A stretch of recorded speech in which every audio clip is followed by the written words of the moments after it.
او کصیب من السماء، اب دوسری مثال دی جا رہی ہے، یہ اس سے کم انٹینس ہے، ایک کم درجے کی مثال ہے.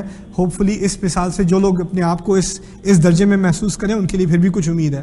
اب سمجھنے کی کوشش کریں. او کصیب من السماء، یا پھر ایسا بادل، گہرا بادل آسمان میں، فیہ ظلمات، جس میں بہت ساری گہرائیاں ہوں، ورعد وبرق، اور اس کے اندر رعد کہتے ہیں گونج کو، کیا کہتے ہیں، thunder, what's the thunder called؟ گرج و برق، اور بجلی بھی ہو اس کے اندر. اب یہ رات کا، اب یہ موسم ہے بارش کا، اور بہت گہرے بادل ہیں، اور گرج بھی ہے، اس سے انسان ڈر رہا ہے، اور پھر بجلی بھی گر رہی ہے.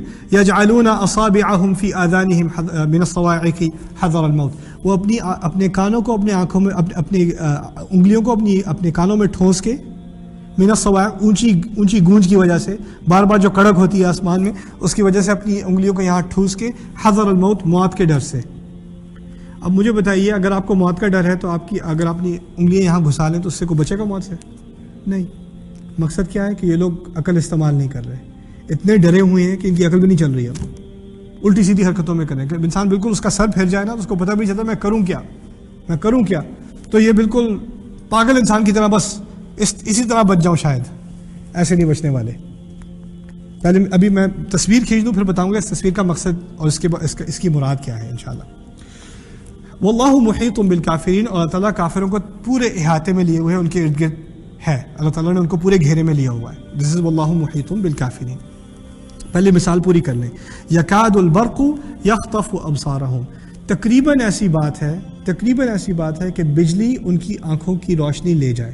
یعنی بجلی اتنی تیز، جیسے کیمرے کا فلیش ہوتا ہے تو تھوڑی دیر کے لیے انسان اندھا ہو جاتا ہے نا، تو بجلی ایسی تیز کہ کچھ مومنٹریلی ایسا ہوتا ہے کہ اس کو کچھ نظر ہی نہیں آتا. یخطف ابصارہم کلما اضاء لهم مشوا فیہ، پھر بھی تھوڑی بہت جب کبھی بجلی کی وجہ سے تھوڑی سی روشنی آتی ہے تو اس میں چلنا شروع ہوتے ہیں، اور شاید وہاں اس طرف جانا تھا. وَإِذَا أَظْلَمَ عَلَيْهِمْ، اور جیسے ہی دوبارہ اندھیرا ان کے اوپر چھا جاتا ہے، قاموا، وہیں کے وہیں کھڑے رہ جاتے ہیں. قاموا.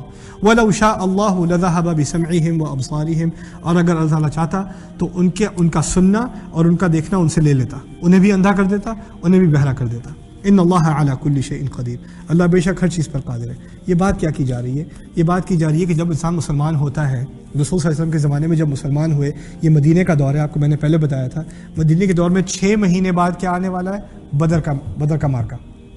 مسلمان جنگ میں جانے والے ہیں. اس کے بارے میں آیات آنی شروع ہو گئی ہیں کہ قتال کے لیے تیار ہو جاؤ، جان دینی ہے تمہیں. ام حسبتم ان تدخلوا الجنہ، تم نے کیا سمجھا تھا ایسے ہی جنت میں چلے جاؤ گے؟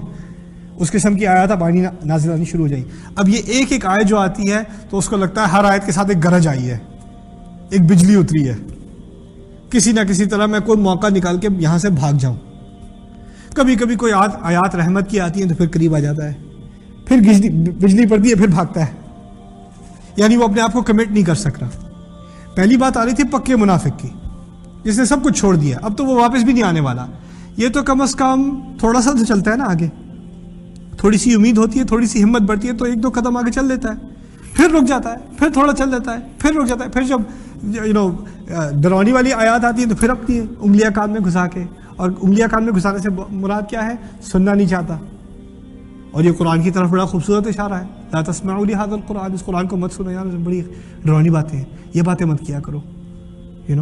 وہ سننے کو تیار نہیں ہے. تو اللہ تعالیٰ کہتے ہیں دیکھو تم جس راستے پہ چل رہے ہو یہ نفاق کا راستہ ہے، اگر اس پہ چلتے رہو گے نا، جو پہلی مثال دی تھی وہ کس کی تھی؟ جو اندھا ہو اور بہرا ہو، یاد ہے نا؟ یہاں کیا کہا ہے؟